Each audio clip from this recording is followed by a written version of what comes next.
नमस्ते friends, modern history की हमारी सीरीज चल रही है। वीडियो नंबर 2 है ये। आज हम देखेंगे कि भारत में जो यूरोपीय कंपनियों का आगमन जो हमारा चैप्टर चल रहा है, उसमें पुर्तगालियों से रिलेटेड क्या-क्या फैक्ट्स जो हैं वो रह गए हैं। क्योंकि अक्सर एग्जाम में क्वेश्चन पूछ लेता है कि जब यूरोपीय कंपनियों का आगमन हुआ, उसमें भी जब पहली कंपनी पुर्तगाल से लोग आए, तो उस समय उत्तर भारत की स्थिति क्या थी? कौन-सा साम्राज्य था यहाँ पे? वहीं दक्षिण भारत में कौन-सा साम्राज्य था? दक्षिण भारत में जो साम्राज्य था यानी कि विजयनगर साम्राज्य की मैं बात कर रही हूँ, उसमें कौन सा ऐसा वंश था जिसने पुर्तगालियों के साथ बेहतर संबंध, मित्रतापूर्ण संबंध बनाए थे। जैसा कि हमने पिछली वीडियो में देखा था कि कृष्णदेवराय के संबंध जो है अल्बुकर्क से बेहतर थे। गोवा जीतने में उन्होंने उसकी मदद करी। तो इस टाइप के प्रश्न एग्जाम्स में बन जाते हैं। और कुछ और फैक्ट्स के साथ हम आगे बढ़ते हैं, देखते हैं, अपनी वीडियो को स्टार्ट करते हैं और ये देखते हैं कि जो पुर्तगाली थे वो भारत में क्या उद्देश्य लेके आए थे। तो ये हमारा आज का वीडियो है और आप इसी तरीके से नोट्स बनाओगे, एक एक करके आपके एक भी क्वेश्चन एग्जाम में नहीं छूटेंगे। आप इसी तरीके से बनाते चलो। देखो, उद्देश्य क्या था। तो फ्रेंड्स, उद्देश्य में भी कभी कभी ऑब्जेक्टिव में ऐसे दे करके क्वेश्चन पूछ लेता है, तो आप बताएंगे कि वो इनका एक उद्देश्य तो धार्मिक था। धार्मिक कहने का मतलब है कि ये ईसाईकरण की नीति के साथ भारत आए। ईसाईकरण, ये लोगों को यहाँ पर क्या करना चाहते थे? ईसाई बनाना चाहते थे। ईसाईकरण की नीति, यहाँ यहाँ तक कि इनको लगता था कि अकबर और जहांगीर भी ईसाई बनने के लिए तैयार है। ईसाईकरण की नीति, ठीक है। दूसरा हम देखते हैं कि जब हमारा 1453 में हमने देखा कुस्तुनतुनिया पे तुर्कों का अधिकार हो गया, ऑटोमन साम्राज्य टूटा, वहाँ पे उस्मानी साम्राज्य आया, तो फिर भारत का यूरोप के साथ व्यापार बाधित हुआ। तो इन्होंने, जो यूरोपीय देश थे, इन्होंने क्या किया कि नए समुद्री मार्ग की खोज की। हमने पिछले वीडियो में देखा था। तो इसके लिए ये क्या करना चाहते थे? तुर्कों की शत्रुता को मोल लिए बिना, तुर्कों की शत्रुता को मोल लिए बिना ये क्या करना चाहते थे? व्यापारिक एकाधिकार प्राप्त करना चाहते थे। व्यापारिक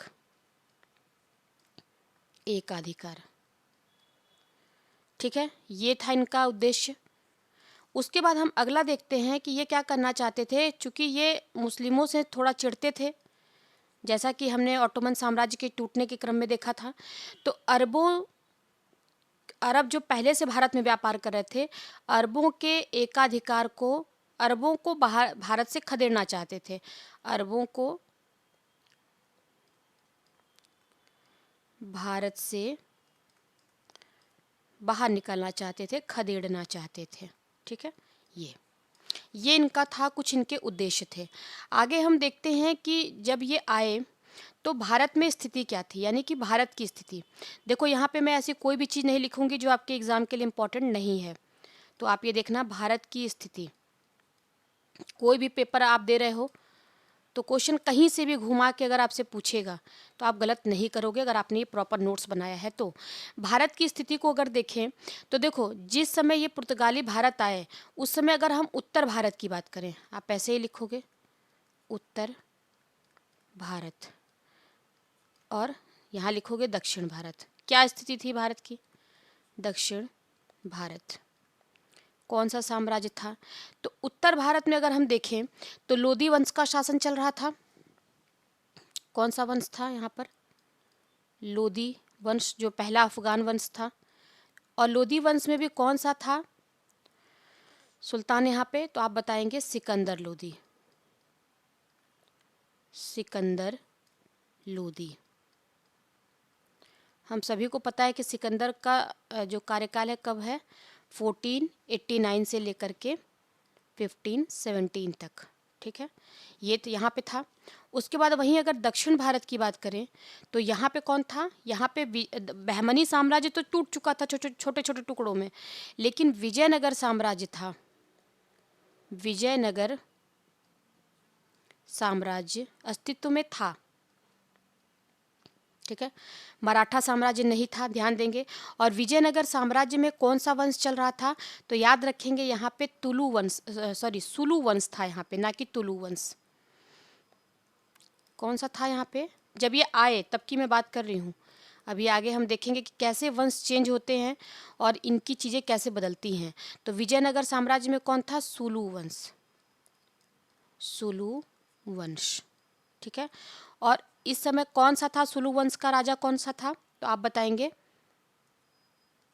इम्माडी नरसिंह। इम्माडी नरसिंह। इसका कार्यकाल कब से कब तक है? तो आप बताएंगे 1485 से लेकर के 1505 तक।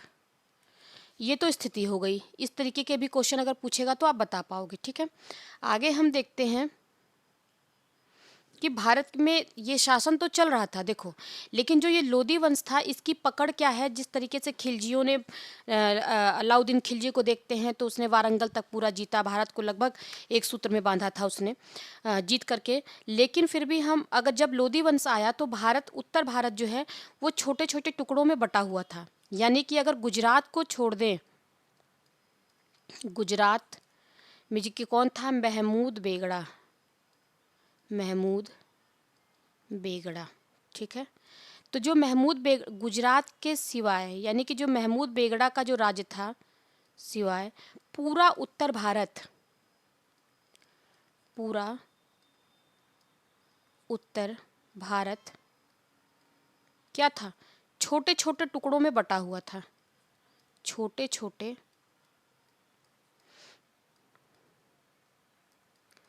टुकड़ों में। पहली तो कंडीशन ये देखते हैं। दूसरा हम ये देखते हैं कि यहाँ पे जो राजा थे, यानी कि भारत की मैं बात कर रही हूँ, ये पॉइंट वाइज लिखोगे आप ऐसे ही, ताकि चीज़ें आपको समझ में आएंगी। क्या था? दक्कन में बहमनी साम्राज्य टूट चुका था, दक्कन में बहमनी साम्राज्य। 5 छोटे छोटे टुकड़ों में,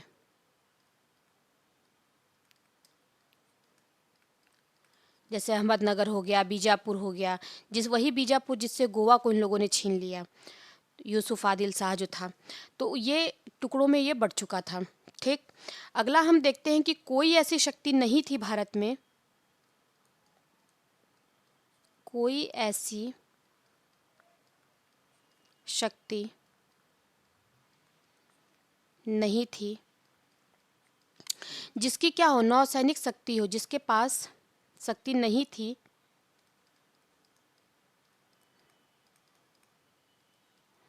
जिसके पास क्या हो, नौसैनिक शक्ति हो उस समय हो, या उन लोगों ने आगे सोचा भी नहीं, ना ही इसे विकसित करने के बारे में सोचा, या शक्ति हो, या ना ही इसे विकसित करने के बारे में सोचा। यानी कि ना तो इनके पास नौसैनिक शक्ति थी और ना ही इनकी कोई सोच थी कि हम नौसैनिक शक्ति का विकास करें। इवन हम अकबर को भी देखते हैं तो सबसे पहली बार वो पुर्तगालियों से कैम्बे गुजरात में मिला और पहली बार उसने समुद्र देखा, समुद्री शक्ति को महसूस किया उसने। तो ये कुछ कंडीशन थी वहाँ पर, ठीक है। और आगे देखते हैं तो क्या था कि इनके आने से पहले जो अरब व्यापारी थे, अरब व्यापारियों का हिंद महासागर के व्यापार पर एकाधिकार था। हिंद महासागर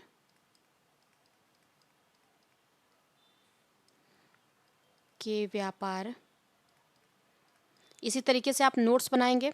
आप किसी भी एग्ज़ाम की तैयारी कभी भी कर रहे हैं जीवन में, हमेशा के लिए हिस्ट्री आपकी होगी।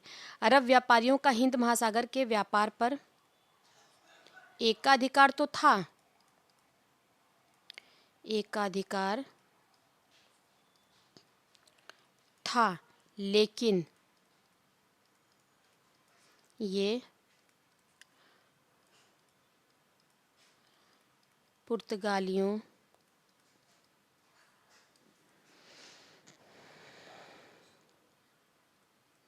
की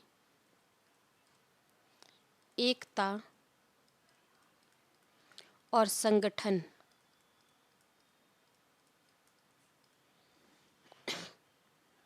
की बराबरी नहीं कर पाए, बराबरी नहीं कर पाए और इनका एकाधिकार टूट गया, नहीं कर पाए। ठीक, ये कुछ स्थिति थी जो हमने देखा भारत की। अगर यहाँ पे हम बात करें तो ये तो जब आए तब यहाँ पे सुलू वंश का शासन था। वहीं अगर हम देखते हैं कि 1505 के बाद यहाँ पर आता है तुलु वंश, तुलु वंश दक्षिण भारत में। और तुलु वंश का भी राजा था कृष्णदेव राय, महान शासक कहा जाता है कृष्णदेव राय। ठीक है, इनके संबंध क्या थे, अल्बुकर्क से अच्छे थे, मित्रतापूर्ण थे।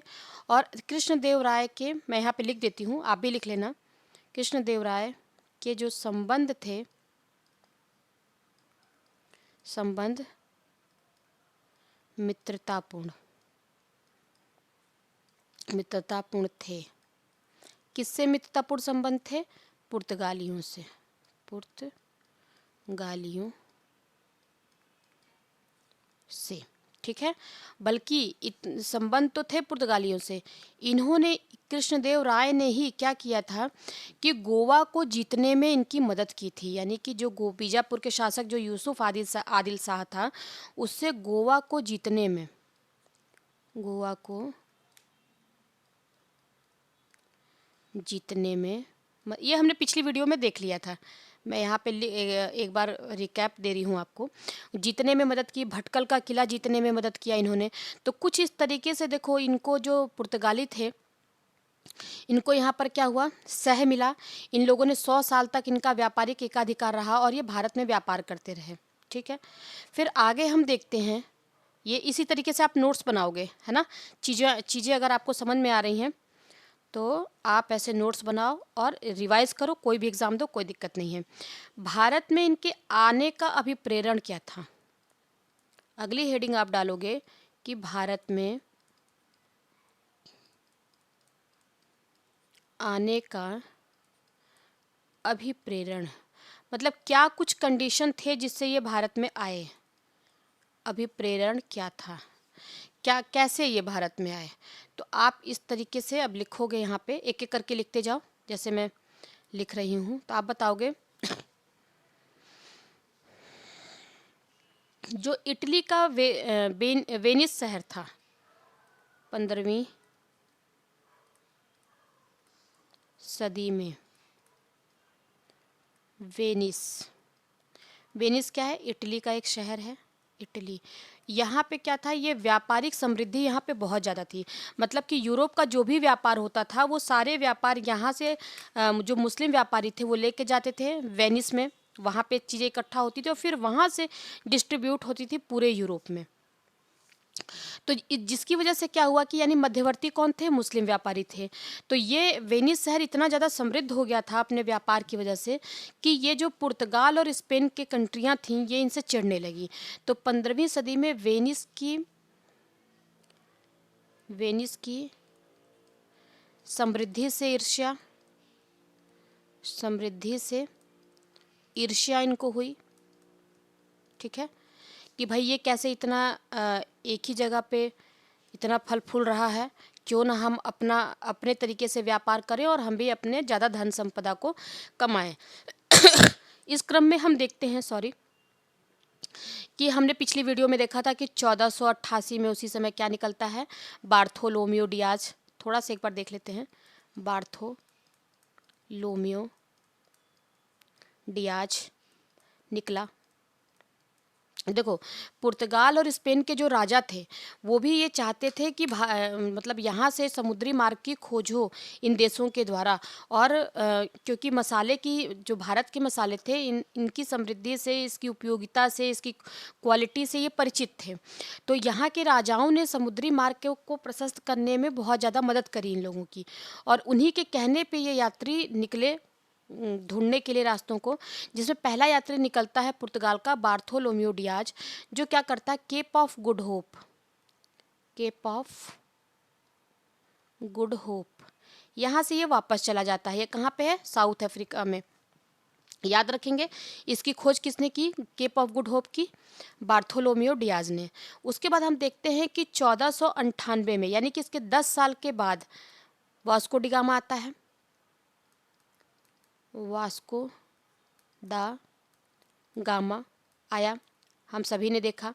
और ये वास्को द गामा जब आया तो ये केप ऑफ गुड होते हुए, केप ऑफ गुड होप होते हुए ये कहाँ पहुँचता है?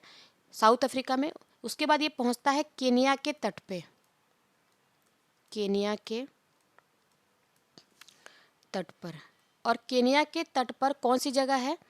मालिंदी या मलिंदी कहते हैं इसको। मलिंदी भी कह सकते हो या मालिंदी भी कह सकते हो, मैं इसको इंग्लिश में लिख देती हूँ, मालिंदी। ये जगह है वहाँ पे मालिंदी। और यहाँ पे क्या होता है कि इससे एक मालिंदी, केनिया के तट पर मालिंदी में इसको मिलता है गुजराती व्यापारी, गुजराती व्यापारी। और इस गुजराती व्यापारी का नाम क्या था? अब्दुल मजीद, अब्दुल मजीद।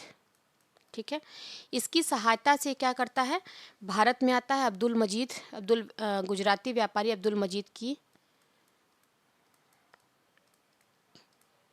सहायता से। ये एक एक लाइन जो मैं लिख रही हूँ ना, ये सारे आपके एग्जाम में प्रश्न बने हुए हैं, तो याद रखना। एज इट इज़ आप लिखोगे अब्दुल मजीद की सहायता से कहाँ पहुँचता है? कालीकट। ठीक है। और जो कालीकट ये पहुँचता है, कालीकट में जो स्थानीय राजा हैं उसकी एक पदवी होती थी जमोरिन। जमोरिन ये पिछली वीडियो में हम देख चुके हैं, लेकिन मैं थोड़ा सा आपको सीक्वेंस में लाने के लिए चीज़ें बता रही हूँ।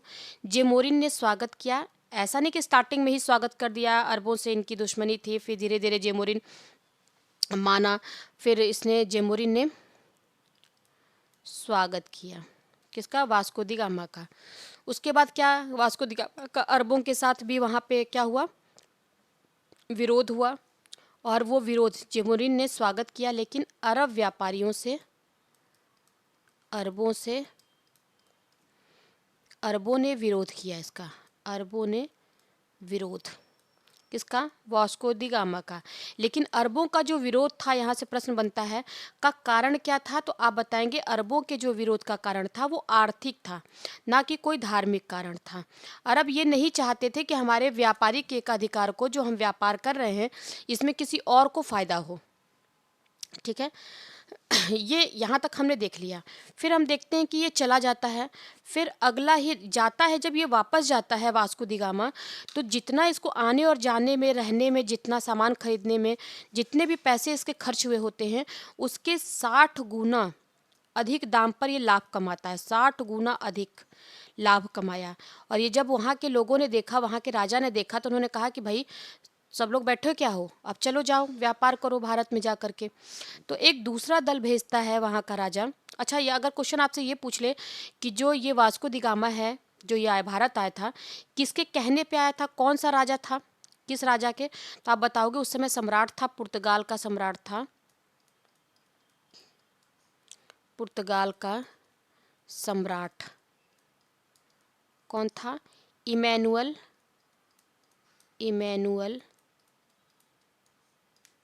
फर्स्ट ने इसको भेजा था। किसको? वास्को दी गामा को। ये सारे फैक्ट्स किसके हैं? वास्को दी गामा के बारे में। फिर इन्होंने ही कहा कि भाई अब क्या है, वास्को दी गामा तो चला गया।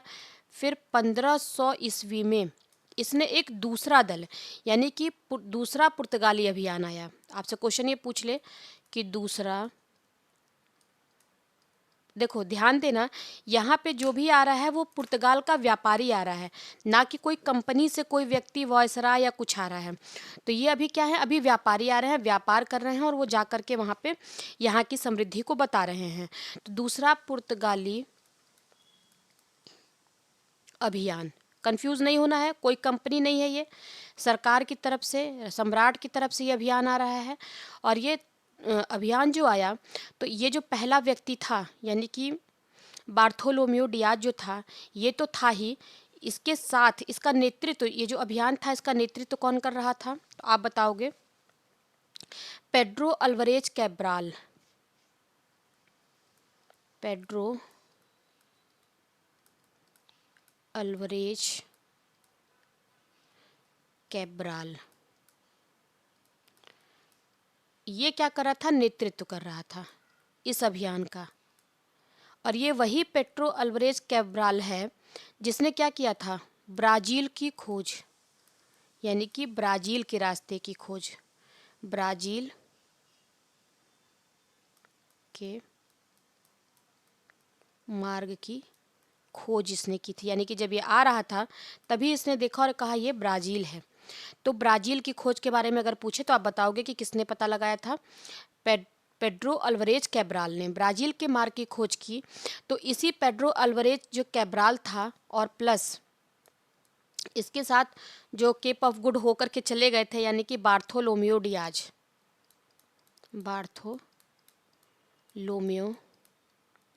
डियाज, ये दो व्यक्ति आए, ठीक है।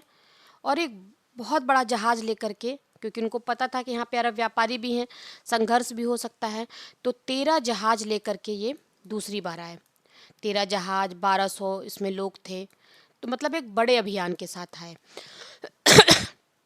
सॉरी तो थोड़ी तबीयत मेरी ठीक नहीं है, इसलिए वीडियो भी मेरी बहुत दिन के बाद आ रही है।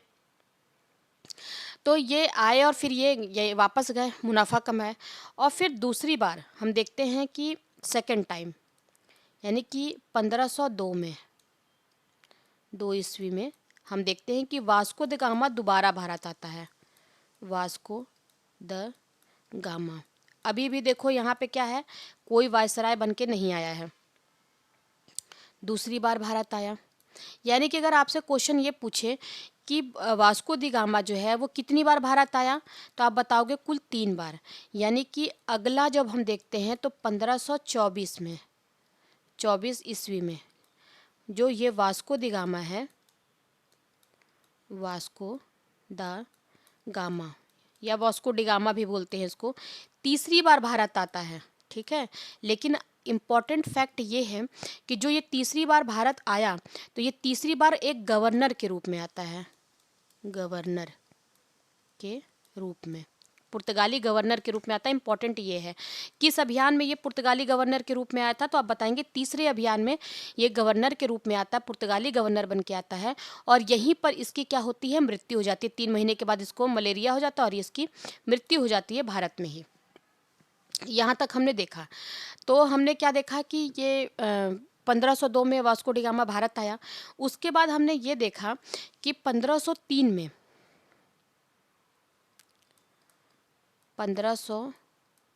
में इन्होंने जब ये आए कालीकट में पहुँचे, आप ये ध्यान दो, हम पढ़ते हैं कि 1503 में पुर्तगालियों की पहली फैक्ट्री,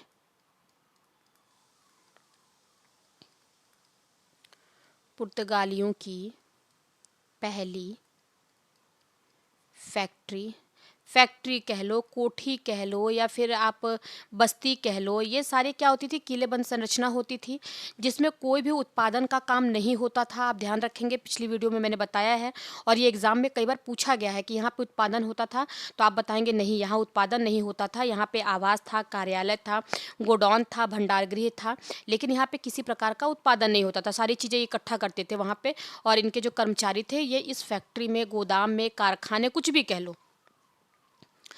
इनका ये सब एक ही चीज़ थी। पुर्तगालियों की पहली फैक्ट्री कहाँ पे लगाते हैं, ये कोचीन में लगाते हैं। कहाँ पे, कोचीन। कोचीन कहाँ पर है, केरल में। अब आप ये बताओ कि जब पुर्तगाली आए तो वो तो कालीकट में आए, फिर उन्होंने कोचीन में फैक्ट्री क्यों लगाई? क्योंकि अगर हम देखें यहाँ पे,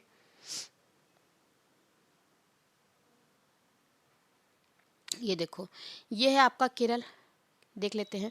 देखो यहाँ पे है कालीकट, जिसको आज हम कोझीकोड के नाम से जानते हैं, तो अभी हम कालीकट ही लिखेंगे, कालीकट। और यहाँ पे है आपका कोचीन, ठीक है। तो आप ये बताओ कि जब ये आए तो कालीकट में थे, फिर फैक्ट्री कोचीन में क्यों लगाया? क्योंकि जब ये आए तो इन्होंने देखा कि भाई यहाँ का जो जेमोरिन है ये क्या कर रहा है, मतलब वहाँ का जो स्थानीय राजा है कालीकट का, ये बार बार बहुत इरिटेट कर रहा है, मतलब ये व्यापार करने में असुविधा कर रहा है और यहाँ के अरब व्यापारी हैं वो उसको भड़का रहे हैं। तो इन्होंने कहा कि अभी नए नए थे, इन्होंने कहा कि कौन इतना चिक चिक करेगा। तो इन दोनों के बीच में यानी कि जो कालीकट का राजा था और जो कोचीन का राजा था, दोनों के बीच में क्या था, उस समय मतभेद था। तो इन्होंने इसी का फायदा उठाया और जाकर के मित्रता की कोचीन में, कोचीन के राजा से, और वहाँ पर इन्होंने पहली फैक्ट्री स्थापित की। याद रखेंगे, आए तो कालीकट में थे लेकिन फैक्ट्री कहाँ पे स्थापित की थी, कोचीन में। ये फिर इनकी दूसरी फैक्ट्री 1505 में ईस्वी में पुर्तगालियों की, ऐसे आप लिखते जाएंगे, दूसरी फैक्ट्री, दूसरी फैक्ट्री इन्होंने कहाँ पर लगाई, पिछली वीडियो में मैंने बताया था। कमेंट करके आप मुझे बताएंगे कि दूसरी फैक्ट्री इन्होंने कहाँ लगाई। फिर हम देखते हैं आगे कि अब यहाँ तक तो चीज़ें चली, ठीक। देखो, ये जो पहली फैक्ट्री कोचीन में लग रही है, ये कौन लगाया, अगर क्वेश्चन आपसे ये पूछ दे तो आप बताएंगे अल्बुकर्क। किसने लगाया, अल्बुकर्क ने। लेकिन ध्यान देने वाली बात यह है कि ये अल्बुकर्क जो है यहाँ पे गवर्नर नहीं है, क्योंकि अल्बुकर्क गवर्नर बन के कब आया, 1509 में गवर्नर बन के आया। पहला गवर्नर ही इनका बनता है 1505 में। एक कमांडर के रूप में था, ये व्यापारी के रूप में था, कमांडर ही कह सकते हैं आप। इस तरीके से इसने अपनी फैक्ट्री लगाई पुर्तगालियों ने। चीज़ों को, कॉन्सेप्ट को क्लियर करते हुए चलेंगे, कहीं से कुछ भी पूछे आपके क्वेश्चन गलत नहीं होने चाहिए।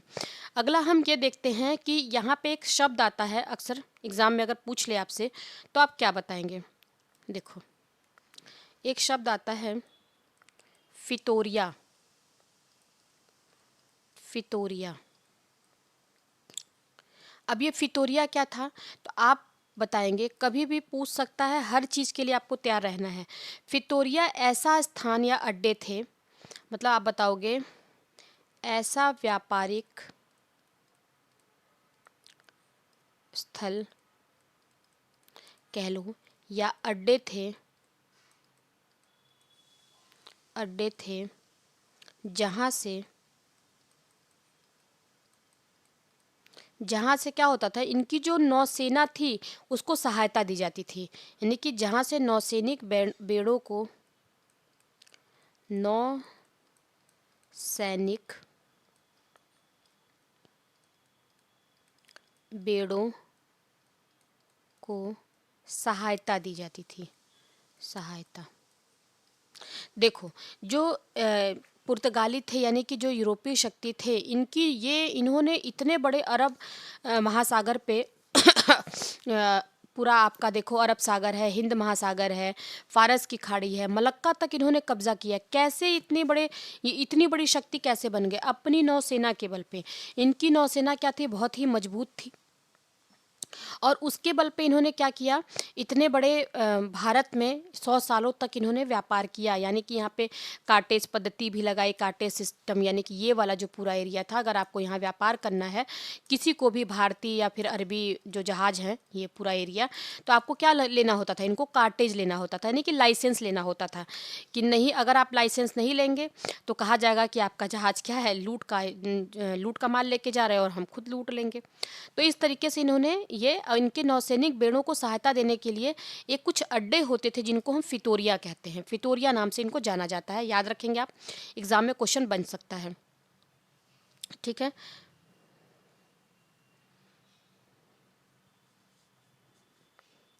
अब हम देखते हैं कि इनकी जो पहली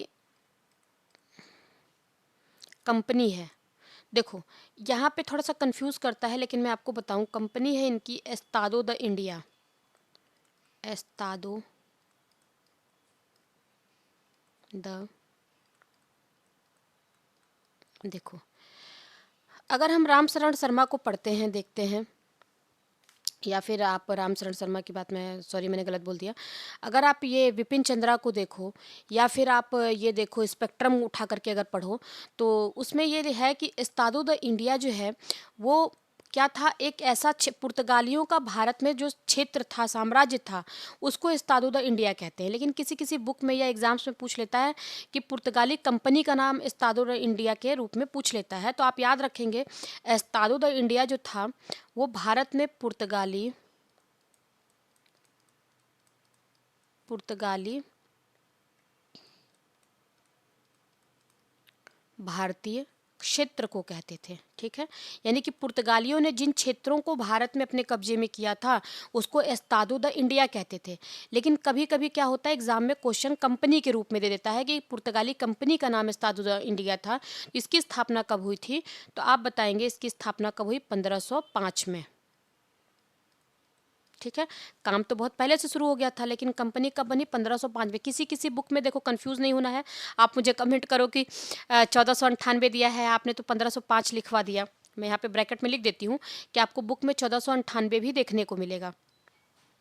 लेकिन ये अगर इसकी ऑफिशियल बात करें कि ये कब बनी थी कंपनी, तो 1505 ही इसकी डेट है। आप किसी अथेंटिक बुक में जा कर के देख सकते हो, ठीक है। क्योंकि इसी समय आप देखो कि 1505 में ही कंपनी बनती है। फिर आप देखो तो वायसराय आएगा आपका अल्मीडा बन करके, फ्रांसिस्को द अल्मीडा पहला वायसराय बन के आता है। जबकि अब अभी से पहले तक कौन आ रहे थे, सारे व्यापारी आ रहे हैं। तो ये एस्तादो द इंडिया के यहाँ पे दो मतलब हैं। पुर्तगाली जो भारतीय क्षेत्र थे, पुर्तगालियों के अधीन भारतीय क्षेत्र जो था उसको एस्तादो द इंडिया कहते थे। ये भी एग्जाम में अगर आप अच्छे किसी लेवल का एग्जाम दे रहे हैं तो आप पूछ सकता है। या फिर पुर्तगाली जो कंपनी थी उसका नाम क्या था, एस्तादो द इंडिया। 1498 में मैक्सिमम बुक में मिलता है, लेकिन अगर आपको ये ऑथेंटिक बुक पढ़ते हो तो वहाँ पे आपको देखने को मिलेगा कि 1505 में इसकी स्थापना हुई। यहाँ तक चीज़ों को हमने देखा कि ये चीज़ें पुर्तगाल के बारे में हुई।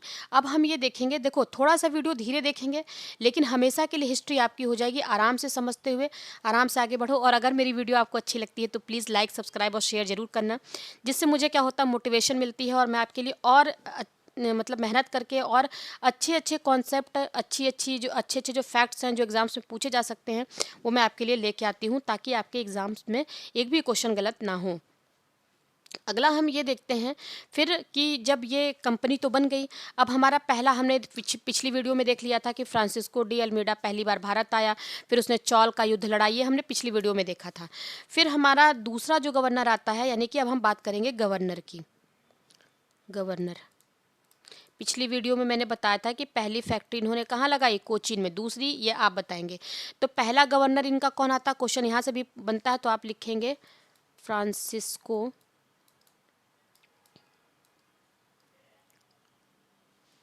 डी अल्मीडा, ठीक है।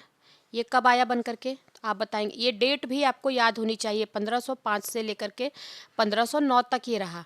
इसमें इसने काम क्या किया, कुछ कुछ काम देखो इसका। ब्लू वाटर पॉलिसी हमने देखा, ठीक है, इसने लगाया। उसके बाद हमने देखा कि इसने क्या किया, चौल का युद्ध लड़ा। चौल का युद्ध किसके साथ, वही महमूद बेगड़ा और 3 तुर्की और मिस्र की सेनाओं के साथ, जिसमें पहले साल तो ये हार जाता है, फिर दूसरे साल ये जीत जाता है। ये हमने पिछली वीडियो में देख लिया था। अब हम देखते हैं कि जब दूसरा गवर्नर बन के आया, कौन था दूसरा गवर्नर, चौल का युद्ध कब, यहाँ मैं लिख देती हूँ डेट, 1508 में। किसके साथ, मुस्लिम नौसैनिक बेड़े के साथ, ठीक है। अगला हम देखते हैं, फिर आता है अल्बुकर्क।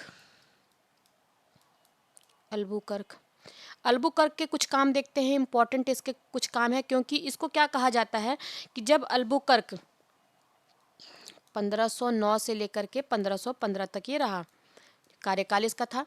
अल्बुकर्क को भारत में वास्तविक संस्थापक माना जाता है पुर्तगाली शक्ति का। तो क्वेश्चन आपसे ये पूछेगा क्यों माना जाता है, इसको हम अभी आगे देखेंगे। पहले कुछ फैक्ट्स लिखते हैं। अल्बुकर्क को पुर्तगाली शक्ति का वास्तविक संस्थापक माना जाता है, वास्तविक संस्थापक, ठीक है। और क्या किया इसने कहा कि भैया ये जो ब्लू वाटर पॉलिसी तुम चला रहे हो, इससे कुछ पॉलिसी वॉलिसी चलाने से कुछ होता नहीं है, ठीक है, इसको करो बंद। तो इसको इसने कर दिया बंद, ठीक। उसके बाद क्या किया, इसने कहा कि क्या करना चाहिए, ब्लू वाटर पॉलिसी चलाने से कुछ नहीं होगा, हम क्या करेंगे, हम यहाँ पे महिलाओं को, यहाँ पे जो महिलाएं हैं भारत में, उनके साथ विवाह करो, अपने जो है ईसाईकरण की नीति को बढ़ाओ, लोगों को ईसाई बनाओ, क्रिश्चियन बनाओ, जिससे क्या होगा, हमारा व्यापार बढ़िया चलेगा। यानी कि इसने क्या किया, विवाह नीति को, पिछली वीडियो में हमने इसको देखा था, विवाह नीति लाया, लागू किया। यानी कि भारतीय महिलाओं से पुर्तगालियों को विवाह करने के लिए इसने प्रेरित किया कि आप क्या करेंगे, भारतीय महिलाओं से, मैं लिख देती हूँ नहीं तो आप हो सकता है छूट जाए, भारतीय महिलाओं से, ठीक है। अब देखो, इन्होंने कहा कि भारतीय महिलाओं से अगर विवाह करो, और भारतीय महिलाएं अगर अच्छी नहीं मिल रही हैं तो जो यहाँ पे सती सिस्टम चल रहा है, सती प्रथा जो थी यहाँ पे, तो जो विधवा हो गई हैं उन्हीं से विवाह करो। क्योंकि भारत में तो देखो ऐसी कुप्रथाएं हैं, लोग इसको खराब मानते हैं कि उनका दोबारा विवाह नहीं हो सकता, तुम ही विवाह करो। तो जिस एरिया में ये रह रहे थे, यानी कि इन्होंने सबसे पहले कब्जा कहाँ पे किया, गोवा। देखो ये अभी मैं बताती हूँ, गोवा को जीता। यहीं पे इसने क्या किया, सती प्रथा को बैन कर दिया, सती प्रथा को, सती प्रथा पर रोक, या सती प्रथा को बंद किया, बंद कराया। कहाँ पर, गोवा में, ठीक है, जो एरिया इनके अधीन था, गोवा वाले एरिया में। भाई सती प्रथा, जब सारी औरतें औरतें रहेंगी तभी तो शादी करेंगे। उसके बाद इन्हीं के संबंध हमने ऊपर देखा कि कृष्णदेवराय से बेहतर थे। इसने गोवा को जीता सबसे पहले। देखो, गोवा को छीना, किससे छीना, बीजापुर के आदिल शाह से। याद रखना ये नाम, बीजापुर याद रखोगे। ये बीजापुर वही है जो बहमनी साम्राज्य से टूट करके एक छोटा सा राज्य बना। बीजापुर के यूसुफ आदिल शाह से, यूसुफ आदिल शाह, इसने ये गोवा को अपने कब्जे में कर लिया। और इसने ये क्या करता है, बस बाकी चीज़ें हमने देख ली थी। देखो थोड़ा सा मैं आपको यहाँ पे ये बताना चाहूँगी, देखो इनके बारे में। देखो ये आए यहाँ पे कालीकट, सॉरी, कोचीन फैक्ट्री। फिर यहाँ पे देखो है दीव, क्या है ये, दीव में इन्होंने फैक्ट्री बनाई। फिर हम देखते हैं कि यहाँ पर इन्होंने दमन में फैक्ट्री बनाई, दमन। ये क्वेश्चन पूछ लेता है इसलिए याद, मैं लिख दे रही हूँ यहाँ पे। फिर आप यहाँ देखोगे तो इन्होंने क्या है, यहाँ पे आप लिखेंगे दादर नागर हवेली, यहाँ पे फैक्ट्री बनाई इन्होंने। फिर आप यहाँ पे देखोगे इनकी फैक्ट्री यहाँ पर थी सूरत में, ऐसे ही आप मैप बना के लिखोगे। फिर इनकी एक फैक्ट्री यहाँ पर भी थी मद्रास के पास, जिसको हम कहते हैं सेंट टोमे, या इसको हिंदी में कहते हैं संथोमे। पूछ लेता है अक्सर एग्जाम में, याद रखेंगे आप, संथोमे। उन्होंने इस फैक्ट्री को बनाया था। उसके बाद इनकी एक फैक्ट्री यहाँ पे आपको दिखाई देगी हुगली में, हुगली। ये कुछ इंपॉर्टेंट इनकी फैक्ट्रियाँ हैं, ऐसे ही मैप बना करके आप याद रखेंगे, ठीक है। आगे देखते हैं इनके बारे में। थोड़ी थकान लग रही है तो आप भी मेरी तरह थोड़ा पानी पी सकते हो।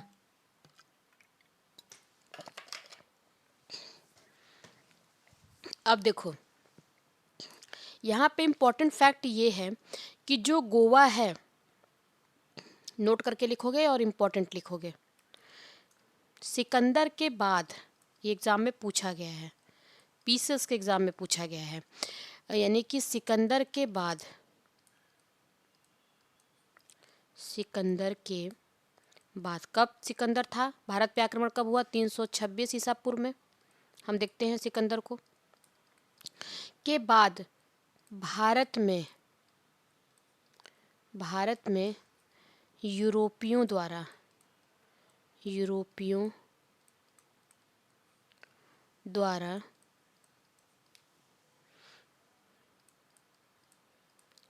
जीता जाने वाला पहला क्षेत्र था कौन, गोवा। यानी कि जब सिकंदर का आक्रमण हुआ तो सिकंदर के आक्रमण के बाद जो यूरोपियों ने पहला क्षेत्र जीता, यानी कि 1800 साल के बाद जो पहला एरिया जीता गया वो कौन सा था? तो आप बताएंगे वो एरिया था गोवा, जिसको इन लोगों ने जीता। ठीक है, फिर हम देखते हैं आगे।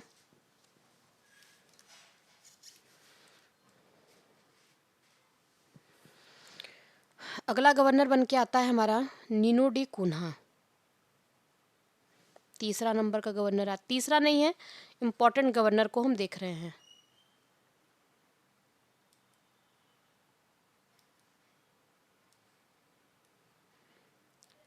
अगला हम देखते हैं,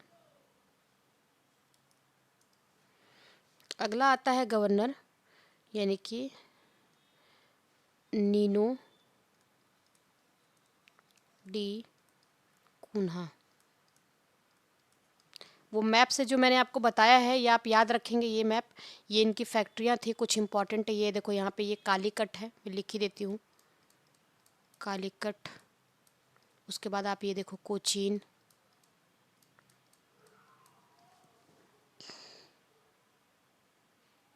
नीनो डी कुन्हा आता है।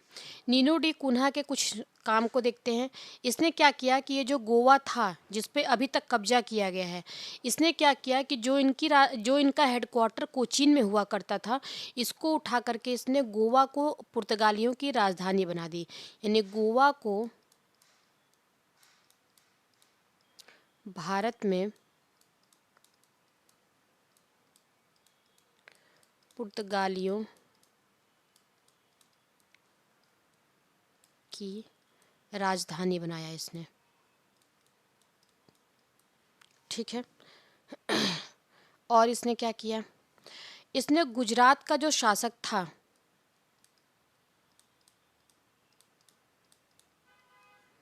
गुजरात का शासक जिसका नाम क्या था, बहादुर शाह। बहादुर शाह, देखो बहादुर शाह की जो है दुश्मनी चल रही थी हुमायूं से। अभी उत्तर भारत में क्या है, अब देखो नीनो डी कुन्हा का अगर हम देखें तो ये आ गया 1529 से लेकर के, ये कब था, 1539 तक था, 38 मान लेते हैं तक ये था। अब इस समय देखो हुमायूं आ गया, क्योंकि अब जब बाबर की डेथ हुई तो हुमायूं आया, और हुमायूं जब उत्तर भारत में अपनी चीज़ों को जीत रहा था, क्षेत्रों को जीत रहा था, उस समय उसका एक प्रतिद्वंदी था गुजरात का बहादुर शाह।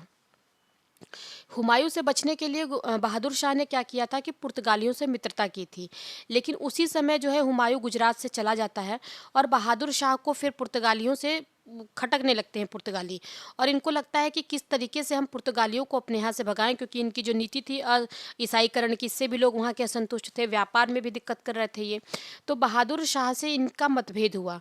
तो गुजरात का शासक जो बहादुर शाह था, इससे सुलह करने के लिए नीनो डी कुन्हा ने इसे जहाज पर बुलाया, यानी कि जहाज पे बुलाया बहादुर शाह की, मतलब सुलह करने के लिए जहाज पर हत्या, जहाज पर हत्या कर देता है ये बुला करके नीनो डी कुन्हा, किसका, बहादुर शाह का। ठीक, हत्या करके इसने क्या किया कि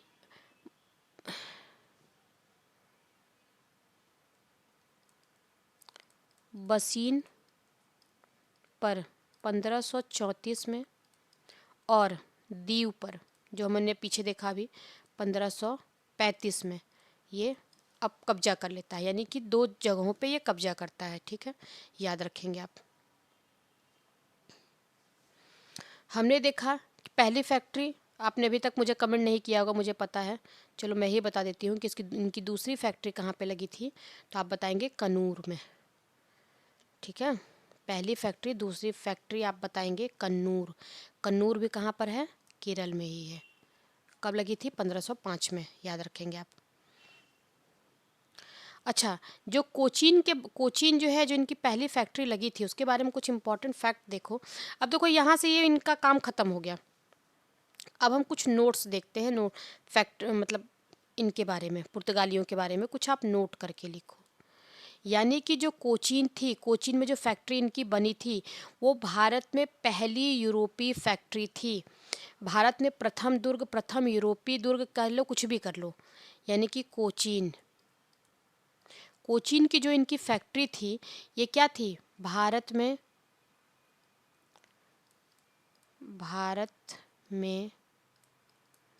प्रथम यूरोपीय दुर्ग कह लो, प्रथम यूरोपीय दुर्ग था कोचीन, क्योंकि इससे सबसे पहले इन्होंने कहाँ लगाया, कोचीन में लगाया। तो इसके बारे में आप ये याद रखेंगे। दूसरा हम ये देखते हैं कि अब यहाँ कुछ फैक्ट्स आप लिखेंगे। 1542 में क्या होता है कि जेसुइट्स, ये भी क्वेश्चन पूछा गया है,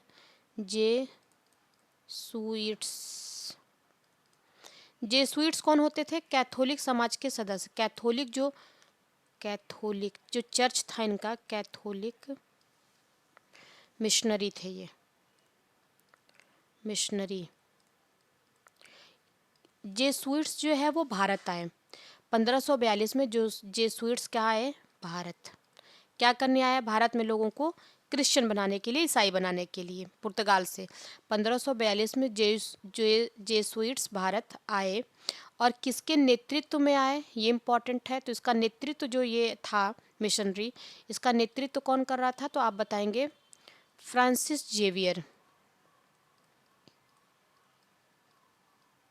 फ्रांसिस जेवियर, ठीक है, याद रखेंगे। यहाँ से भी क्वेश्चन पूछ लेता है, यानी कि Francis Xavier, Saint Francis Xavier का आगमन हुआ। ठीक है, अब हम एक ग्राफ बनाओ यहाँ पर और ये लिखो फैक्ट्री, क्योंकि यहाँ से क्वेश्चन पूछेगा।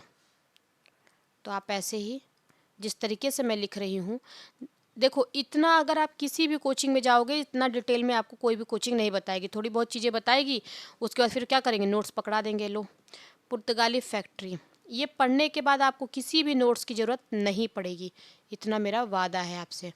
कहाँ कहाँ पे फैक्ट्री थी, देखो सूरत एक ऐसा प्लेस है जहाँ पर जितनी भी यूरोपीय शक्ति आई उन सब की फैक्ट्री सूरत में थी। ये क्वेश्चन भी एग्जाम में पूछा गया है कि सूरत में किसकी फैक्ट्री नहीं थी, तो आप याद रखेंगे कोई ऐसा नहीं था जिसकी, पुर्तगाली हो जाए, डच है, अंग्रेज है, डेनिस है, फ्रांसीसी, सबकी फैक्ट्री सूरत में थी। तो सूरत में इन्होंने फैक्ट्री लगाया कालीकट में, अभी हमने मैप में देखा कालीकट, ऐसे ही आप याद करेंगे। फिर कालीकट के नीचे आप देखते हो कि कोचीन है, कोचीन में फैक्ट्री थी इनकी। फिर हम देखते हैं कि कन्नूर में इनकी फैक्ट्री थी, कन्नूर में, ठीक है। फिर हम इनकी फैक्ट्री कहाँ पर और देखते हैं, फिर इनकी फैक्ट्री हम देखते हैं दमन में। फिर इनकी फैक्ट्री हम देखते हैं दीव में। अगली इनकी फैक्ट्री हम देखते हैं दादर नागर हवेली, ठीक है। फिर हम इनकी फैक्ट्री और कहाँ पे देखते हैं, चौल में, बसीन में देखा हमने, ठीक है। इस तरीके से इनकी फैक्ट्री देखते हैं। यहाँ से हम ये देखते हैं कि इनकी जो मैक्सिमम फैक्ट्रियाँ थीं, ऐसा नहीं कि सारी फैक्ट्रियाँ, मैक्सिमम फैक्ट्रियाँ जो थीं वो कहाँ पर थीं, पश्चिमी घाट में, याद रखेंगे आप, पश्चिमी घाट पर इनकी फैक्ट्रियाँ क्या थी, मैक्सिमम थी। आप देखो सूरत देखो, कालीकट देखो, कोचीन देखो, कन्नूर, दमन, चौल, नागर हवेली, दीव। एक दो फैक्ट्री हमें हुगली में दिखती है, या फिर आपका ये सेंट थोमे वाला हमने देखा जिसको संत थोमे बोलते हैं, तो ये दो एक्स्ट्रा है। बाकी आपको पश्चिमी घाट में इनकी सारी फैक्ट्रियाँ दिखती हैं, और ये पश्चिमी घाट में पहली बार आए थे और यहीं से ये यहीं पे अपना फैक्ट्री इस्टेब्लिश कर रहे थे, ठीक है।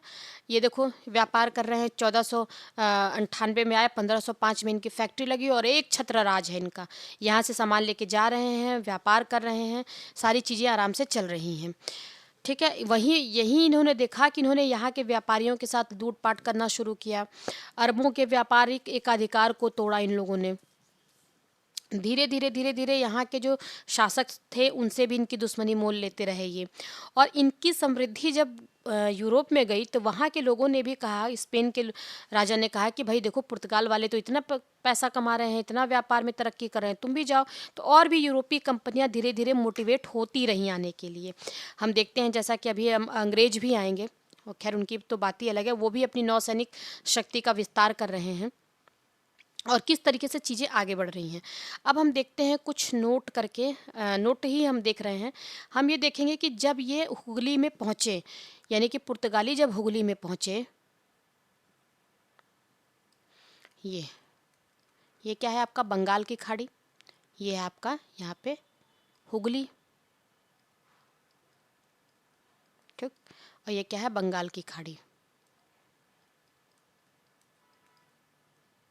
की खाड़ी। ये क्या करते थे कि जो हुगली था बंदरगाह, यहाँ से ये बंगाल की खाड़ी में लूटपाट मचाते थे, मतलब पूरा आतंक राज इन्होंने कायम किया हुआ था। यहाँ पे चीज़ों को लूटते थे, यहाँ पे जो भी व्यापार होता था। तो हुगली में हुगली में ये पहुँचे कैसे? तो देखो हुगली में जो इनको व्यापार करने के लिए इन्होंने पहले अनुमति इनको कहाँ से मिली, एक सेकंड यहाँ देखते हैं, ठीक है। देखो 1534 में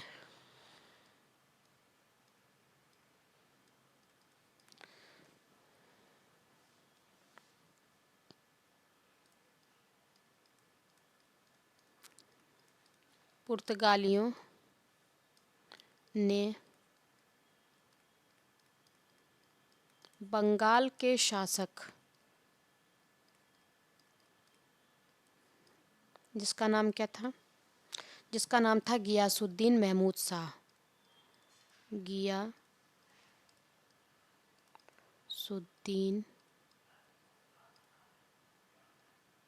महमूद शाह, इससे इनको क्या मिली, इजाज़त मिली, ठीक है। गियासुद्दीन से कहाँ पे इजाज़त मिली व्यापार करने के लिए, शाह ने इनको, के शासक गियासुद्दीन शाह ने इनको क्या दिया, अ, अनुमति दी सतगांव और चटगांव में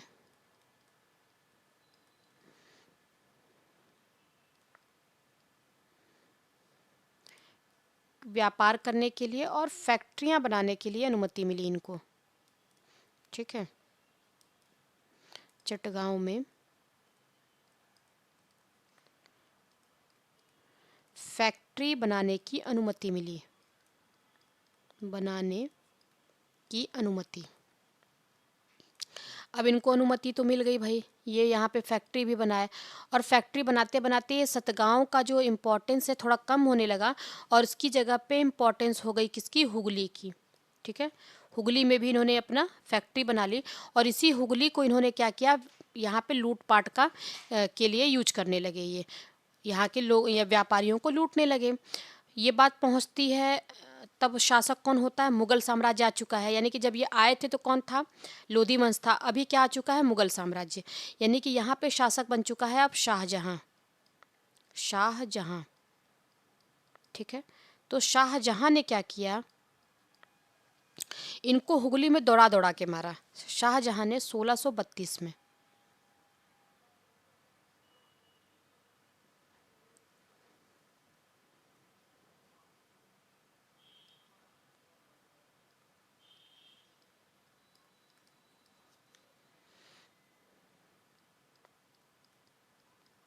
हुगली से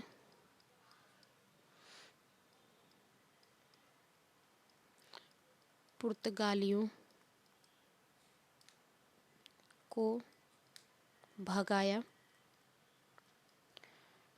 तथा लगभग 1000 पुर्तगालियों को बंदी बना लिया, किसने, शाहजहां ने पुर्तगालियों को बंदी बनाया। क्वेश्चन आपसे ऐसे भी पूछ सकता है कि कौन सा मुगल बादशाह था जिसने पुर्तगालियों को हुगली से भगाया, तो आप बताएंगे शाहजहां था, ठीक है। फिर अगला फैक्ट हम देखते हैं कि जो पुदुचेरी है, जिसको आज हम पांडिचेरी पहले कहते थे, आज पुदुचेरी कहते हैं, इस पे कब्जा करने वाले पहले यूरोपीय शक्ति कौन थे, ये क्वेश्चन भी पीसीएस में पूछा गया है, तो आप बताएंगे, यानी कि पांडिचेरी पर, पांडिचेरी पर कब्जा करने वाले पहले यूरोपीय शक्ति। हम सभी के दिमाग में क्या होता है? फ्रांसीसी, यानी कि फ्रांस दिमाग में होता है और हम फ्रांस करके आते हैं। याद रखना वो कौन थे? पुर्तगाली। सबसे पहले पुर्तगालियों ने पांडिचेरी पे कब्जा किया था। याद रखेंगे, ये क्वेश्चन भी एग्जाम में पूछा गया है। अगला हम देखते हैं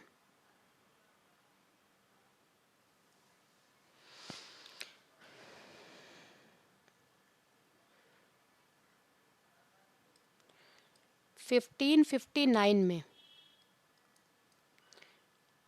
दमन पर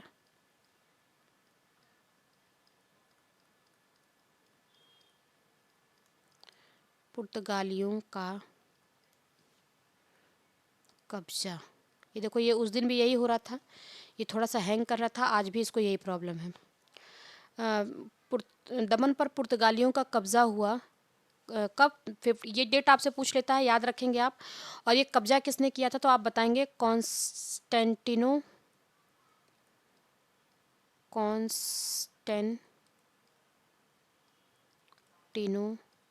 ब्रागांका,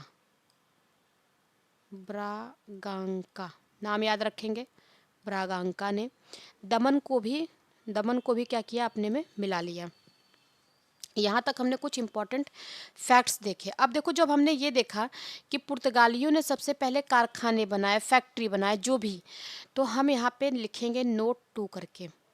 थोड़ा सा इम्पोर्टेंट फैक्ट है, कुछ भी हमसे छूटना नहीं चाहिए जो हमारे एग्ज़ाम के लिए इम्पोर्टेंट हो। आप मतलब बोलोगे सारी चीज़ें इम्पोर्टेंट हैं। अब देखो, यहाँ पे आप लिखोगे पुर्तगालियों ने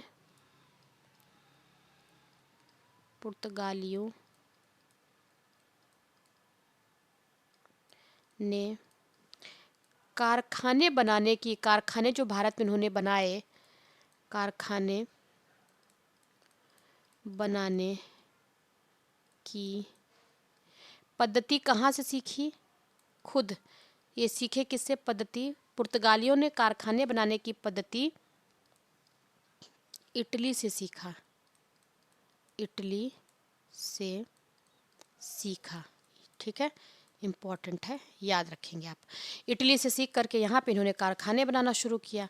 अब हम देखते हैं पुर्तगालियों की देन, हमने पिछली बार देख लिया था, है ना, कि क्या क्या पुर्तगालियों की देन थी। हमने देखा कि लाल मिर्च, आलू, टमाटर, प्रिंटिंग प्रेस, जहाज, जापान के साथ भारत का व्यापार, ये सारी चीज़ें हमने देखी थी।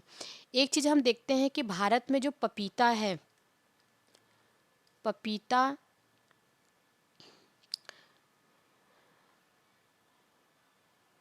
भारत में पपीता, तो पपीता लाए कौन?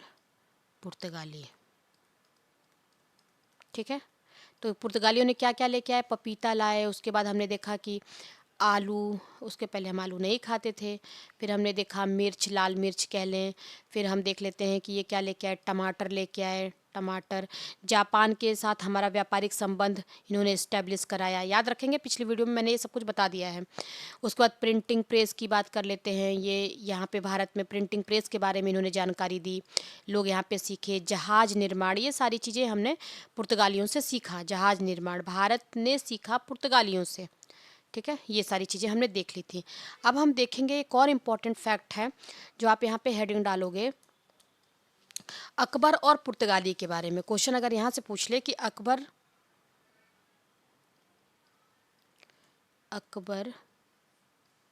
और पुर्तगाली क्या संबंध थे,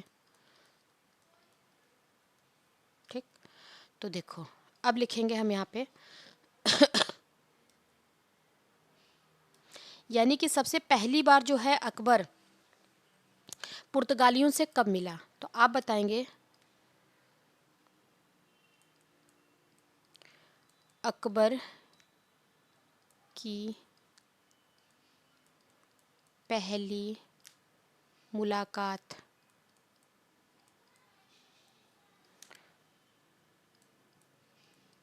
पुर्तगालियों से, यानी पुर्तगाली व्यापारियों से कह लो, पुर्तगालियों से कहाँ पर हुई? गुजरात अभियान के दौरान। कब हुई? गुजरात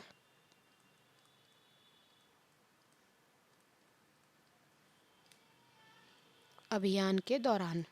जब क्या कर रहा था अकबर, गुजरात का अभियान कर रहा था, यानी कि गुजरात अभियान अकबर का कब का है, तो आप बताएंगे 1572 में। ठीक है, गुजरात अभियान कब बताएंगे आप, 1572 में। पहली बार गुजरात अभियान के दौरान ये पुर्तगालियों से मिला। कहाँ पे मिला? अकबर की पहली मुलाकात पुर्तगालियों से कहाँ? गुजरात अभियान के दौरान कैम्बे क्षेत्र में, गुजरात के कैम्बे क्षेत्र में। ठीक है, याद रखेंगे आप, पहली बार मिला। और इसी गुजरात के अभियान के दौरान ही अकबर ने पहली बार क्या किया? समुद्र देखा। गुजरात अभियान के दौरान, ये भी क्वेश्चन आपसे पूछता है, पहली बार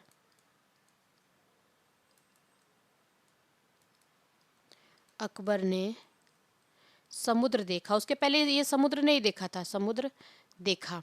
और ये समुद्र जब देखा अकबर ने, तो यहाँ पे देखा कि भाई इतनी बड़ी नौसेना शक्ति, और इसने इस चीज़ को महसूस किया अकबर ने कि पुर्तगालियों की शक्ति बहुत ज़्यादा है, तो ये हमारे काम के हो सकते हैं, इनसे हमें क्या करनी चाहिए? सैनिक सहायता, मतलब कि हथियारों से संबंधित, बंदूकों से संबंधित जो हथियार थे उनके, गोला बारूद, इससे रिलेटेड हम सहायता जो है वो ले सकते हैं क्योंकि इनकी शक्ति का आभास अकबर को हो गया था। तो क्वेश्चन आपसे ये भी पूछता है कि अकबर ने पहली बार समुद्र कब देखा, तो आप बताओगे गुजरात अभियान के दौरान। पुर्तगालियों से मुलाकात कब हुई, तो उसी गुजरात अभियान के दौरान कैम्बे क्षेत्र में। ठीक है, दूसरी मुलाकात कब हुई, तो आप बताएंगे दूसरी मुलाकात जो है वो सूरत में हुई। सूरत में दूसरी बार मुलाकात।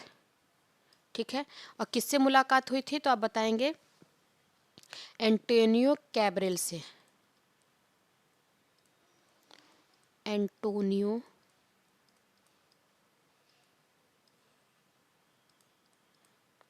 कैब्रेल। ये एंटोनियो कैब्रेल को किसने भेजा था, तो गोवा जो था, जहाँ पे पुर्तगाली गवर्नर रहते थे, तो गोवा के गवर्नर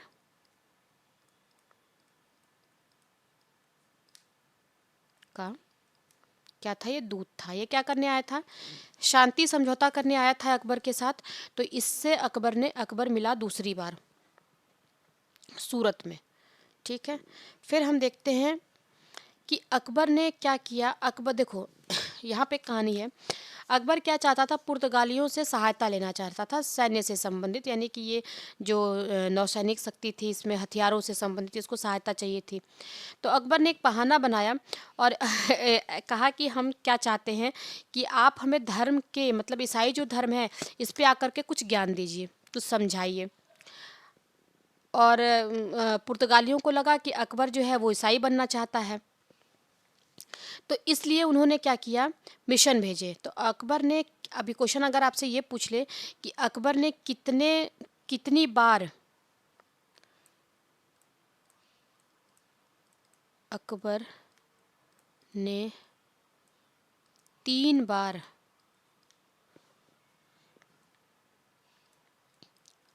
धर्म मीमांसक गोवा से बुलाया। कितनी बार बुलाया? 3 बार। ठीक है, कि आप आइए और हमको संतुष्ट करिए, धर्म के पे हमें ज्ञान दीजिए। पहला आया, यानी कि 3 बार। कब कब? तो पहली बार जो आया 1580 में पहला आया, फिर आया 1590 में, और फिर आया 1595 में। ठीक है, 3 बार आए। ये आए, इन्होंने पहली बार आए, इन्होंने धर्म का उपदेश दिया, संतुष्ट नहीं हुआ अकबर। फिर इसने दूसरी बार बुलाया फिर वो संतुष्ट नहीं हुआ, फिर तीसरी बार, क्योंकि इसका उद्देश्य क्या था? उद्देश्य तो कुछ और था। तो इसने चौथी बार इसने क्या कहा? डायरेक्ट गोवा में अपना दूत भेजा और कहा कि भाई हमें क्या चाहिए? हमें हथियारों से संबंधित सहायता चाहिए। तो बड़े ही विनम्रता से पुर्तगालियों ने मना कर दिया, क्योंकि वो समझ चुके थे कि भाई इसको धर्म का कोई ज्ञानवान लेना नहीं है, ये हमसे क्या चाहता? मदद चाहता है। तो हम यहाँ पे एक देखते हैं कि अकबर और सलीम, ये क्वेश्चन भी आपसे पूछ सकता है, अकबर और सलीम, जो आगे चल के क्या बनता है? जहांगीर मैं यहाँ लिख देती हूँ जहांगीर। ठीक है, इन्होंने क्या किया था, ईसाई धर्म के प्रति यानी कि ईसाई चिन्हों के प्रति ने ईसाई ईसाई चिन्ह जो हैं, यानी ईसाई चिन्हों और मैरी जो है, मैरी के प्रति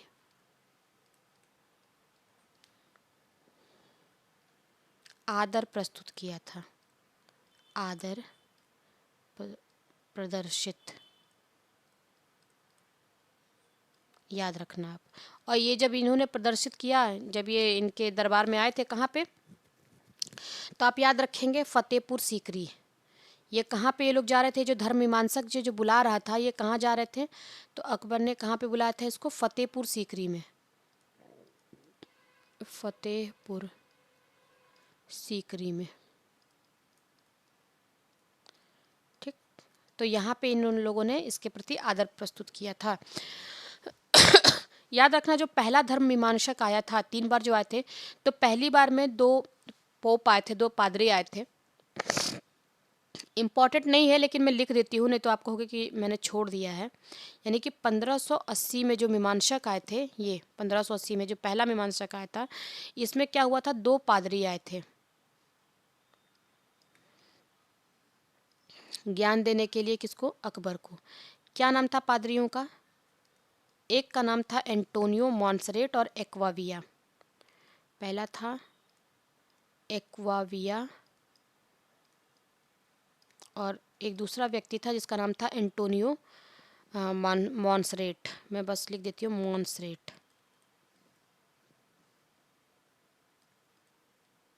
ठीक है, बस ये यहाँ तक हमने देख लिया सारी चीज़ें पुर्तगालियों से संबंधित।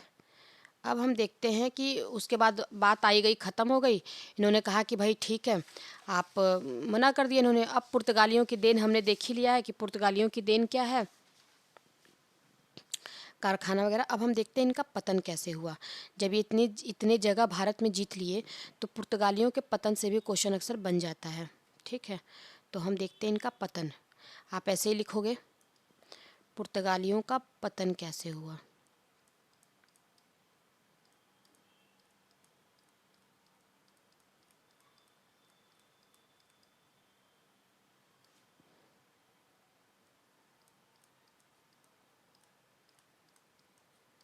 क्या क्या कारण थे, यहाँ से भी क्वेश्चन पूछ लेता है। तो हम बताएंगे, हमने ये देखा था कि इनकी क्या थी, धार्मिक असहिष्णुता। ये हमने सहिष्णुता यानी कि इनकी ईसाईकरण की नीति। पुर्तगाल का जो सम्राट था निरंकुश था, यानी कि भारतीय व्यापारियों संग लूटपाट, ये भी एक कारण था।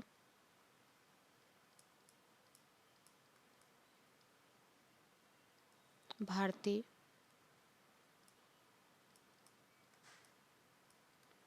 व्यापारियों संग लूट पाट। वो जो इस पुर्तगाली जो थे, छोटी कंट्री थी, उनका अपना खुद का कोई अस्तित्व नहीं था। और एक टाइम के बाद जो तत्कालीन स्पेन था, उसमें पुर्तगाल जो है वो क्या हो गया, शामिल हो गया। यानी कि पुर्तगाल तत्कालीन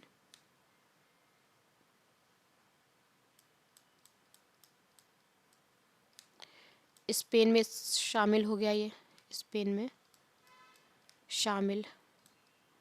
ठीक, उसी समय हमने देखा था कि जब क्या हुई, ब्राज़ील की खोज हुई। तो ब्राज़ील की खोज भी इसका एक कारण था। ब्राज़ील की खोज हुई और उसके बाद यूरोपीय शक्ति यहाँ पे नई नई आने लगी, तो इन्होंने कहा कौन इतना चिक चिक करेगा, तो ब्राज़ील की तरफ इन्होंने अपना ध्यान कर दिया। तो ब्राज़ील की खोज से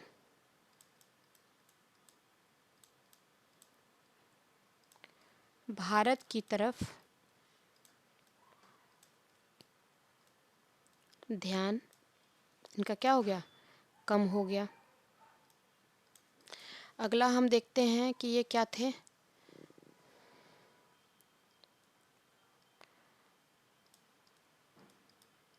पुर्तगाली जो सम्राट था, निरंकुश था।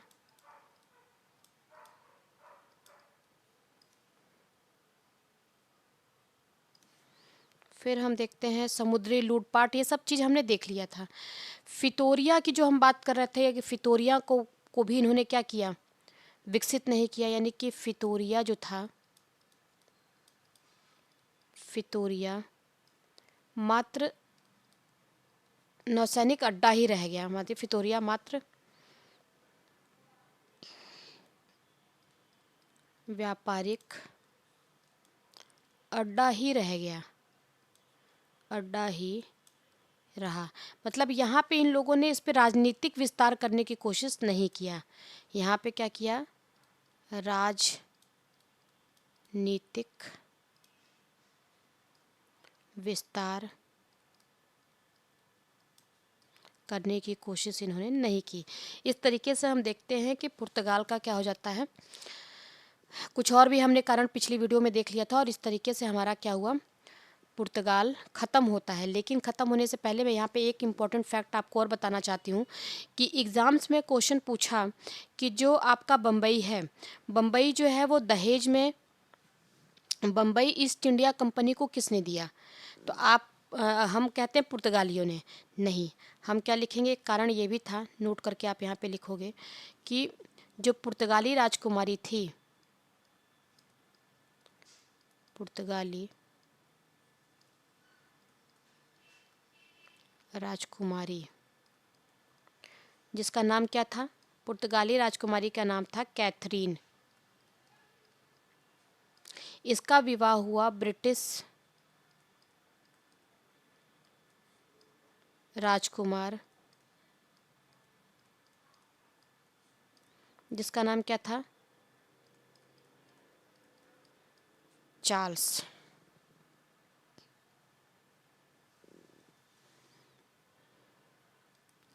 सेकंड से, ठीक है, इन दोनों का आपस में क्या हुआ, विवाह हुआ,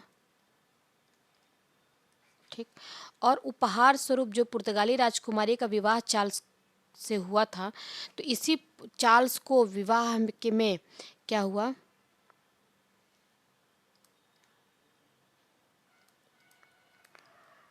पुर्तगालियों ने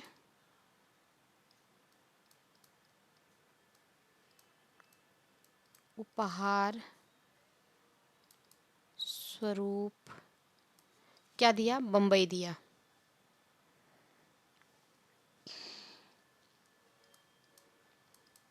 देखो ये बम्बई कहाँ आया, ये चार्ल्स सम्राट के पास राजकुमार के पास आया, ना कि ईस्ट इंडिया कंपनी के पास। अब क्या हुआ कि चार्ल्स जो सेकंड था बम्बई लेके क्या करता है, तो ये तो सम्राट था, तो चार्ल्स द्वितीय ने, चार्ल्स सेकंड, यानी कि ये कौन था, ब्रिटिशर्स था, यानी कि बम्बई जो है ईस्ट इंडिया कंपनी को ब्रिटिशर्स से ही मिला था, पुर्तगालियों से नहीं मिला। याद रखेंगे आप मैं क्या बोल रही हूँ, चार्ल्स सेकंड ने बम्बई को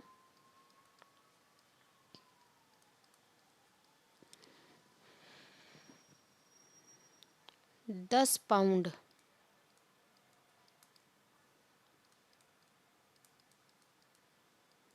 वार्षिक कर के बदले किसको दे दिया, ईस्ट इंडिया कंपनी को, ईस्ट इंडिया कंपनी को। याद रखेंगे, मैं फिर से रिपीट कर रही हूँ, बम्बई जो है ईस्ट इंडिया कंपनी को किससे मिली, तो ब्रिटिश सम्राट से मिली, ना कि पुर्तगालियों से, क्योंकि पुर्तगालियों ने जो बम्बई था वो चार्ल्स द्वितीय को दिया था, ना कि ईस्ट इंडिया कंपनी को, जो ब्रिटेन की ही कंपनी थी। यानी कि पुर्तगाल ईस्ट इंडिया कंपनी को बम्बई किससे मिला, ब्रिटिश से ही मिला, अंग्रेज से ही मिला, ना कि किसी पुर्तगाली से। आप याद रखेंगे, इंपॉर्टेंट है, ये एग्जाम में क्वेश्चन पूछा गया है और हम में से बहुत सारे लोग इसको गलत करके आते हैं। तो यहाँ पे हमारा पुर्तगाली खत्म होता है। हमने पुर्तगाल से संबंधित सारी चीज़ें देख ली हैं। अब हमारी एक दूसरी नंबर की कंपनी आती है जिसको हम कहते हैं डच। ये डच आया, डचों की क्या स्थिति थी अब? पुर्तगाली तो व्यापार कर रहे थे, इनका पतन भी धीरे धीरे हो गया, हमने देख लिया। यानी कि कब से 1400 1500 तक ये आए और पूरा 1600 लेकर के, लेकिन ऐसा नहीं है। आप ध्यान रखेंगे पुर्तगाली आए सबसे पहले थे और गए सबसे लास्ट में थे। यानी कि इनका जो गोवा का क्षेत्र है, दमन दीव का क्षेत्र है, ये 1961 तक भारत में बना रहा। तो याद रखेंगे आप, मैंने पिछली वीडियो में बताया था कि सबसे पहले पुर्तगाली आए थे और सबसे लास्ट में गए थे। लेकिन ये है कि इनका जो व्यापारिक एक अधिकार था वो ख़त्म हो गया। दूसरी कंपनी हम पढ़ने जा रहे हैं अपना डच। ये जो हम सीक्वेंस देख रहे हैं ये यूरोपियों के आगमन का क्रम है। तो दूसरे नंबर पे कौन आया भारत में? तो आया डच। अब ये डच कौन थे? तो हम देख, डच जो हैं वो हॉलैंड, या अब इसको वर्तमान में क्या कहते हैं, हॉलैंड निवासी थे। इसी हॉलैंड का वर्तमान में नाम क्या हो चुका है? नीदरलैंड्स। ठीक है। तो अब देखो यहाँ पे डिफरेंस क्या है। पुर्तगाली जो कंपनी थी वो वहाँ की मतलब जो सम्राट थे सरकार भेज रही थी, लेकिन डच जो कंपनी है, डच ईस्ट इंडिया कंपनी, ये बिल्कुल अलग है। आज के मल्टीनेशनल जो कंपनियां हैं उसकी तरह है। यानी कि जो डच ईस्ट इंडिया कंपनी थी पूर्णतः व्यापारिक कंपनी थी, सरकार से इसका मतलब सरकारी कंपनी इसमें नहीं थी ये। और ये बहुत सारी छोटी छोटी कंपनियों को मिला करके एक बड़ी कंपनी के रूप में अस्तित्व में आई थी। बहुत छोटी छोटी कंपनियां, यानी कि बहुत छोटे छोटे व्यापारी भारत में आ रहे थे व्यापार करने के लिए, डच, और इन सभी को मिला करके एक बड़ी कंपनी बनाई गई जिसको हम कहते हैं, जिसको हम क्या कहते हैं, कंपनियों का सिंडिकेट। यानी कि बहुत सारी छोटी छोटी कंपनियां मिल करके एक सिंडिकेट बनाई, एक बड़ी चीज़ बनाई जिसको हम कहते हैं ज्वाइंट स्टॉक कंपनी। आज हम नाम सुनते हैं। तो इस तरीके से ये कंपनी भारत में आई जो बिल्कुल एक नया कॉन्सेप्ट था, डच जो भारत में लेकर के आए। और किस तरीके से इन्होंने डच में भारत में तो आए, किस तरीके से इन्होंने सूती वस्त्र पे ध्यान दिया, मसालों को छोड़ करके सूती वस्त्र पे ज़्यादा ध्यान दिया। ये सारी चीज़ें हम देखेंगे अपने नेक्स्ट वीडियो में। मिलते हैं आपसे नेक्स्ट वीडियो में। अगर मेरी वीडियो आपको अच्छी लगती है तो प्लीज़ लाइक, सब्सक्राइब और शेयर करना। टेंशन मत लेना, सारी चीज़ें आपकी बहुत पहले, मार्च में ही आपका पेपर होने वाला है मुझे पता है। तो उससे पहले हम मॉडर्न हिस्ट्री को कवर करेंगे, ख़त्म करेंगे और कॉन्सेप्ट के साथ ख़त्म करेंगे। जाने से पहले वीडियो को लाइक, सब्सक्राइब और शेयर ज़रूर करना। वीडियो अच्छी लगती है तो कमेंट करना मुझे। और मिलते हैं आपसे नेक्स्ट वीडियो में डचों के साथ प्लस अंग्रेज़ों के साथ। तब तक के लिए बाय।